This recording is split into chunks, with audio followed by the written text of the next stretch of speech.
Good morning class. जैसा कि last class में हमने डिस्कस किया था कि हाइड्रोजन की स्पेक्ट्रम क्या होती है, हाइड्रोजन एटम के स्पेक्ट्रम के बारे में डिस्कस किया था, उसके एमिशन स्पेक्ट्रम के बारे में हमने डिस्कस किया था। अब क्या है ना कि हम डिस्कस करेंगे, जैसे हमने स्पेक्ट्रम पढ़ लिया, ठीक है, एटॉमिक स्पेक्ट्रा पढ़ लिया, एमिशन भी पढ़ लिया, एमिशन स्पेक्ट्रा और एब्जॉर्प्शन स्पेक्ट्रा पढ़ लिया, ठीक है। अब क्या है ना, अब हमारे पास एक नया आता है कि रदरफोर्ड मॉडल जो हमने लास्ट टाइम पढ़ा था, हम उसको कुछ पोस्टुलेट्स को क्या करेंगे, फिर से याद करेंगे कि उन्होंने क्या क्या कहा था अपने थ्योरी में, अपने पोस्टुलेट्स में उन्होंने क्या क्या बताया था, ठीक है। चलिए सबसे पहले हम उसको डिस्कस करते हैं। तो उन्होंने सबसे पहली बात कही थी कि an atom consists of a heavy positively charged nucleus where all the protons and neutrons present. Proton and neutrons are collectively referred to a nucleus. Almost whole of the mass of atom is contributed by these nucleons. The magnitude of positive charge on the nucleus is different for different atom. अब देखिए क्या बोल रहे हैं कि उन्होंने जो experiment किया था, उन्होंने उसमें क्या ढूंढा, एक हैवीली पार्टिकल ढूंढा, एक हैवीली सेंटर ढूंढा, पार्टिकल नहीं ढूंढा, हैवीली सेंटर ढूंढा। तो अब उनको उस सेंटर के क्या करना था, इर्द गिर्द इलेक्ट्रॉन्स रखने थे। जब उन्होंने इर्द गिर्द इलेक्ट्रॉन रखने की कोशिश की तो क्या किया उन्होंने, प्रोटॉन्स को और न्यूट्रॉन्स को, प्रोटॉन और न्यूट्रॉन को क्या किया, एक साथ रख दिया। प्रोटॉन और न्यूट्रॉन्स को एक साथ एक सेंटर के पास रख दिया, एक सेंटर में रख दिया, ठीक है। और क्या बोला उनको, न्यूक्लियॉन्स बोल दिया, उनको न्यूक्लियॉन्स बोल दिया, ठीक है। अब क्या हो रहा था, अब उसी पॉजिटिव चार्ज क्या कर रहा था, नेगेटिव चार्ज क्या होता, कैंसिल आउट हो जा रहा था, और वो मॉलिक्यूल एटम क्या होता, न्यूट्रल हो जा रहा था। न्यूट्रल होने के बाद क्या हो रहा था, उसके मास जो हो रहा था उसी न्यूक्लियॉन्स के वजह से। अब प्रोटॉन प्लस न्यूट्रॉन्स क्या हो रहे थे, न्यूक्लियॉन्स हो रहे थे, ठीक है। अब उन्हीं न्यूक्लियॉन्स की वजह से क्या हो रहा था, एटम का मास आ रहा था, एटम के ऊपर मास आ रहा था। अब जो नंबर ऑफ प्रोटॉन्स हैं वो डिफरेंट डिफरेंट है, डिफरेंट डिफरेंट एलिमेंट्स के लिए, ठीक है। वो क्या थे, डिफरेंट डिफरेंट एलिमेंट्स के लिए, ठीक है। तो मैं ये वाला पॉइंट लिख रहा हूँ, ठीक है, आप इसे नोट करके लिखिए, ठीक है। Rutherford model, Rutherford atomic model postulates, ठीक है। टॉपिक क्या रहेगा, रदरफोर्ड्स एटॉमिक मॉडल, ठीक है। इसी एटॉमिक मॉडल्स के उन्होंने क्या क्या पोस्टुलेट्स कहते हैं, हम उसे आज लिखेंगे। अब इन्हीं रदरफोर्ड के एटॉमिक मॉडल में क्या क्या डिफरेंसेस हैं, कैसे फेल हो गया इनका मॉडल, ठीक है, वो चीज़ मैं डिस्कस करूंगा, ठीक है। An atom consists of a heavy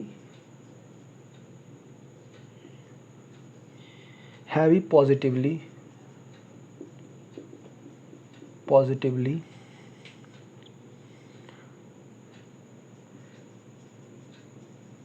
charged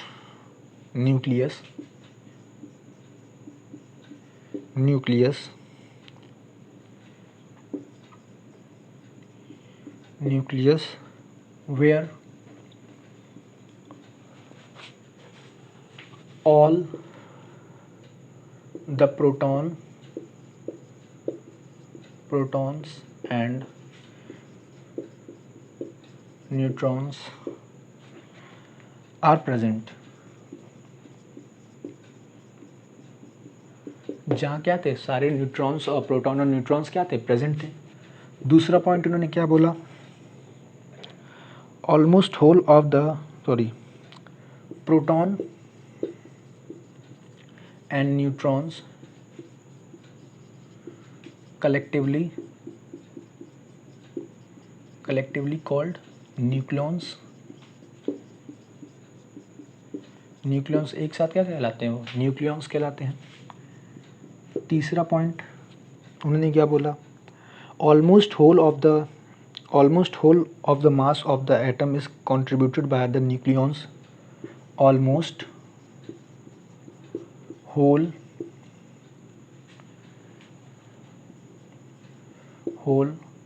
of the mass of atom is contributed by nucleons by nucleons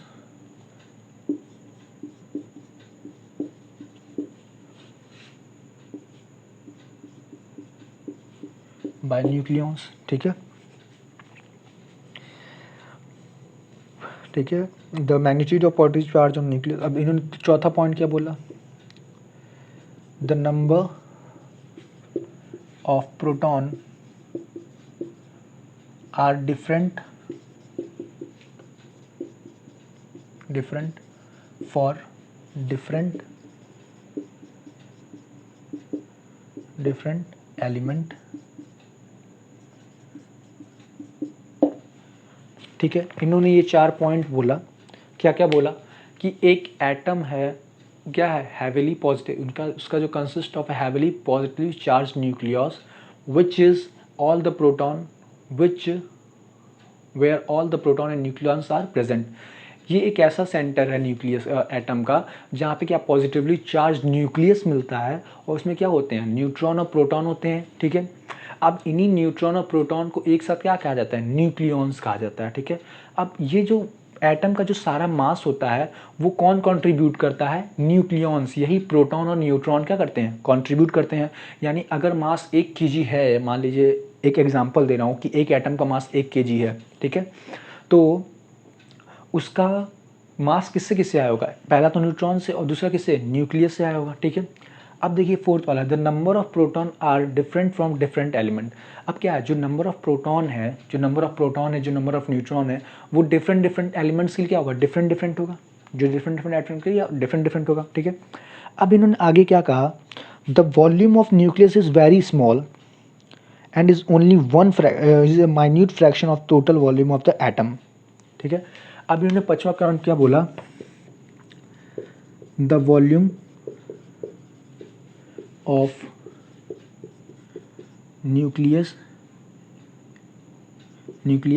is are very small as compare to atoms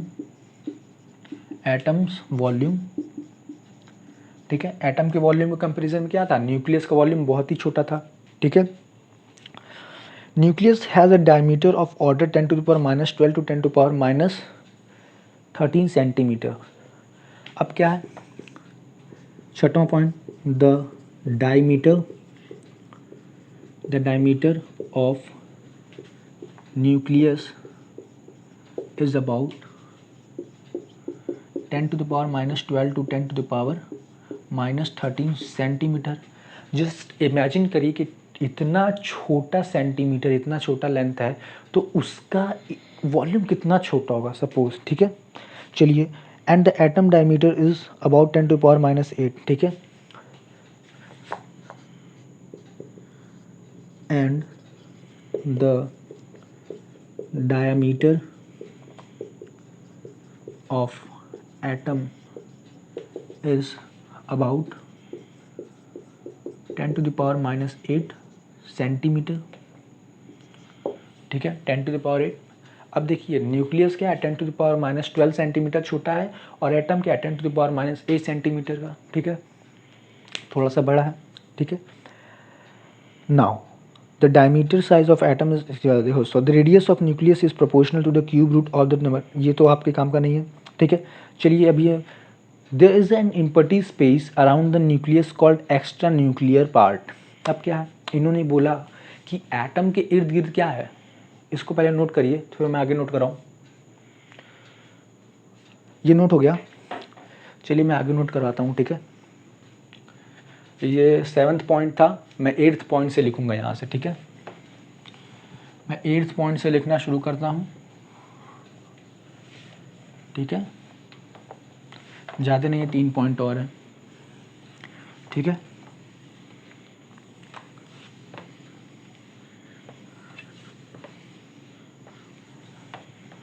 ठीक है, 3 पॉइंट्स और हैं, जरा देखिए तो।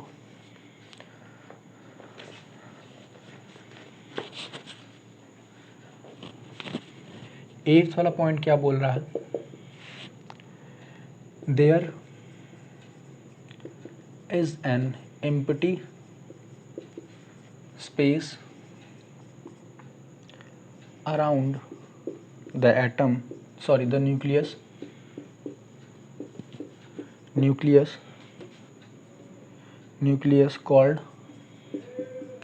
called extra nuclear part. अब जो nucleus के आसपास जो एटम का जो पूरा वॉल्यूम है, न्यूक्लियस का वॉल्यूम निकाल दी, जो बाकी जो वॉल्यूम बच रहा है एटम का, वो क्या है? एक्स्ट्रा न्यूक्लियर पार्ट उसको बोला जाता है। ठीक है, चलिए जरा 9th वाला पॉइंट देखिए। In this part electrons are present. The number of electron in an atom is always equal to the number of proton present in the nucleus. ठीक है, ये तो हमें पता है, जो नंबर ऑफ न्यूट्रॉन और number of proton and number of electrons क्या होंगे? बराबर होंगे। Number of electron must equal to number of proton और P+। ठीक है, ये चीज़ें आप थोड़ा सा ध्यान दीजिएगा। ठीक है, अब क्या है, इन्होंने लास्ट पॉइंट क्या बोला?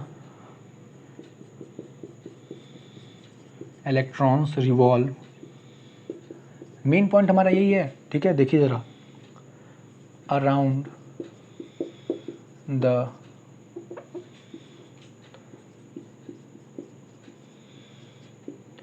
nucleus in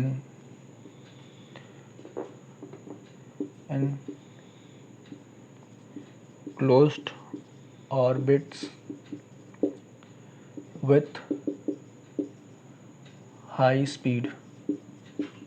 ठीक है, in a closed orbit with high speed the centrifugal force according to the revolving electron is being conserved। ठीक है, चलिए अब उन्होंने ये कुछ पॉइंट्स हमारे पास उन्होंने बोले। ठीक है, ये किस स्पीड से, कौन से फोर्स से करेगी? सेंट्रीफ्यूगल फोर्स से। ठीक है, ये नोट हो गया। ठीक है, अब मैं उन्होंने क्या एटम क्या बनाया था वो मैं आपको बताता हूँ। ठीक है, उन्होंने स्ट्रक्चर क्या दिया था वो मैं बताऊँगा, पहले इसको नोट कर लीजिए। ये नोट हो गया, चलिए मैं अभी इसे मिटा रहा हूँ। ठीक है, एटॉमिक स्ट्रक्चर अब देखिए, फोर्ड्स एटॉमिक स्ट्रक्चर। उन्होंने बहुत यूनिक बातें कही, जैसे उन्होंने बोला कि आपने अगर रियल लाइफ में आपने एक्सपीरियंस किया है, ठीक है, चीज़ों को देखी है, तो स्पेस में क्या होता है? स्पेस में होता है कि एक हमारे पास सोलर सिस्टम है। ठीक है, सोलर सिस्टम को आप मान लीजिए एटम, सोलर सिस्टम को मान लीजिए आप एटम। अब वो एटम के अंदर न्यूक्लियस है, उस न्यूक्लियस को क्या मान लीजिए? सन। अब सन के इर्द गिर्द एक स्फेरिकल ऑर्बिट में क्या करता है? प्लैनेट्स रिवॉल्व करते हैं, अर्थ रिवॉल्व करता है। ठीक है, और क्या रिवॉल्व करता है? मार्स है, जुपिटर है, सैटर्न है। ठीक है, ये सब क्या करते हैं? रिवॉल्व करते हैं सन के अराउंड। ठीक है, तो इलेक्ट्रॉन्स भी क्या करते हैं? उस न्यूक्लियस के अराउंड क्या करते हैं? रिवॉल्व करते हैं। अब उन्होंने क्या बोला कि अगर हमारे पास ये न्यूक्लियस है, ठीक है, ये जो क्या होगा, एटम्स क्या होंगे, इसके अगल बगल क्या होंगे? रिवॉल्व होंगे। चलिए रिवॉल्व हो रहे हैं, कोई दिक्कत नहीं है हमारे पास। ठीक है, ये रिवॉल्व हो रहे हैं सारे। ठीक है, रिवॉल्व हो रहे हैं। ठीक है, इलेक्ट्रॉन्स क्या हो रहे हैं? रिवॉल्व हो रहे हैं। ठीक है, अच्छी बात है। अब उन्होंने क्या बोला कि ये न्यूक्लियस के आसपास इलेक्ट्रॉन्स रिवॉल्व होंगे, जैसे सन के इर्द गिर्द सारे प्लैनेट रिवॉल्व होते हैं। ठीक है, सबने बोल दिया, चलिए भैया ठीक है, अच्छी बात। ठीक, अब उन्होंने क्या बोला कि ये किस ऑर्बिटल में होंगे? स्फेरिकल होंगे कि रेक्टेंगुलर फील्ड ऑर्बिट करेंगे? कैसे ऑर्बिट करेंगे? तो उन्होंने बोला कि ये स्फेरिकल पाथ कवर करेंगे। स्फेरिकल पाथ क्या होता है? कभी वो पुराने पहले क्या होते थे, मच्छर वगैरह बत्ती आती जो स्पाइरल फॉर्म में होती थी, कुछ इस फॉर्म में होती थी क्या? होती थी कुछ इस फॉर्म में। तो उन्होंने बोला कि जो इलेक्ट्रॉन्स हैं वो स्पाइरल फॉर्म में क्या करेंगे? रिवॉल्व करेंगे न्यूक्लियस के अराउंड। अब स्पाइरल फॉर्म में कैसे करेंगे? देखिए, अगर हमारे पास ये न्यूक्लियस है, ठीक है, ये न्यूक्लियस है, ठीक है, तो इलेक्ट्रॉन क्या करेगा?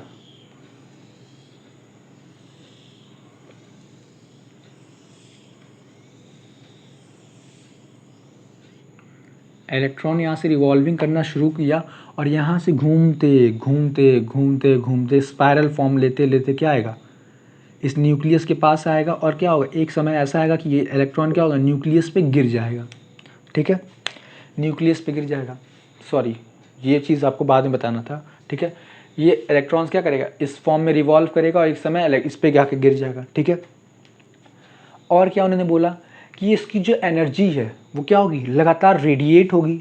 रेडिएट होगी तो अपनी एनर्जी कम करेगा। मान ली इसके पास क्या है, 200 किलोमीटर प्रति घंटे की रफ्तार से ये सर्कल घुमा रहा है, गाड़ी घुमा रहा है। ठीक है, तो क्या घुमाएगा तेज़ी से, अब स्पीड कम करते जाइए तो क्या होगा, सर्कल छोटा होता जाएगा, सर्कल छोटा होता जाएगा। आप एक काम करिए कि एक बॉल, एक अच्छा आपने ब्लेड देखा है ना, क्या होता है, जितना ज़्यादा स्पीड होता है उतना तेज़ी से वो घूमता है। ठीक है, जब वो उसकी स्पीड कम होती है तो क्या होता है, एक समय आता है कि क्या होता है, घूमते घूमते सेंटर में आता है, फिर वहाँ क्या होता है, गिर जाता है। ठीक है, वैसे ही क्या होता है, इस इलेक्ट्रॉन्स के साथ भी होता है, वैसे ऐसे आता है, घूमते घूमते घूमते क्या होंगे, इस पे गिर जाएंगे। ठीक है, लेकिन ये बात क्या रदरफोर्ड ने नहीं कही। ठीक है, उन्होंने केवल यही बात कही कि इलेक्ट्रॉन क्या होगा, रिवॉल्व होगा। ठीक है, यही उनका एक एटॉमिक स्ट्रक्चर था। ठीक है, अब इनके एटॉमिक स्ट्रक्चर में फेलियर कहाँ कहाँ आया। ठीक है, फेलियर कहाँ कहाँ आया वो मैं आपको बताता हूँ। ठीक है, चलिए, जब अदर साइंटिस्ट ने इनके स्ट्रक्चर को देखा और उन्हें इनको कुछ सवाल पूछे, जैसे कि अगर आप बोल रहे हैं कि हमारे पास क्या है, एक न्यूक्लियस है। ठीक है, एक न्यूक्लियस है और उसके इर्द गिर्द अगर इलेक्ट्रॉन्स क्या कर रहे हैं, रिवॉल्व करते हुए अपनी एनर्जी को क्या कर रहे हैं, रेडिएट कर रहे हैं, तो एक समय ऐसा आएगा कि इलेक्ट्रॉन इस पे गिरेगा। इलेक्ट्रॉन इस पे क्या होगा, इलेक्ट्रॉन की एनर्जी जीरो हो जाएगी और वो क्या आएगा, इस पे आके गिर जाएगा। अगर इस पे आके वो गिरा तो इसका मतलब क्या है, वो एटम क्या है, डिस्ट्रॉय हो जाएगा। जब एटम डिस्ट्रॉय हो जाएगा तो मैटर भी क्या होगा, धीरे धीरे डिस्ट्रॉय हो जाएगा। ठीक है, अब जब साइंटिस्टों ने ये चीज़ पता किया, उनसे बात की, उनसे कंसर्न की, तो ये क्या हो रहा था, अगर इनको रदरफोर्ड के हिसाब से अगर हम पढ़ें, ठीक है, तो ये इलेक्ट्रॉन इस न्यूक्लियस पे आके गिरने के लिए कितना समय ले रहा था, 10⁻⁻8 सेकेंड ले रहा था। केवल इतने कम सेकंड में ये इलेक्ट्रॉन इस वाले पे गिर जा रहा था। अगर ये इलेक्ट्रॉन इतने समय में इस पे गिर जाएगा तो ये जो बोर्ड है ना, मेरे लिखने से पहले गिर जाएगा, ख़त्म हो जाएगा, डिस्ट्रॉय हो जाएगा। ठीक है, आपका जो फ़ोन है वो बनने से पहले डिस्ट्रॉय हो जाएगा, आपके पास आने से पहले डिस्ट्रॉय हो जाएगा। ठीक है, आपका जो डेस्कटॉप है, आपका जो विंडोज़ है, ठीक है, वो क्या हो जाएगा, सब डिस्ट्रॉय हो जाएंगे, कोई चीज़ नहीं टिकेगा, यहाँ तक कि हम भी नहीं टिकेंगे, है ना। अगर ये चीज़ होता तो क्या होता है, जो आसपास हमारे मैटर्स हैं वो क्या होता, कुछ होता नहीं। ठीक है, वो एग्जिस्ट ही नहीं करता, ये प्लैनेट ही नहीं होता। ठीक है, ये प्लैनेट ही नहीं होता। ठीक है, सब रेडिएशन के फॉर्म में होता।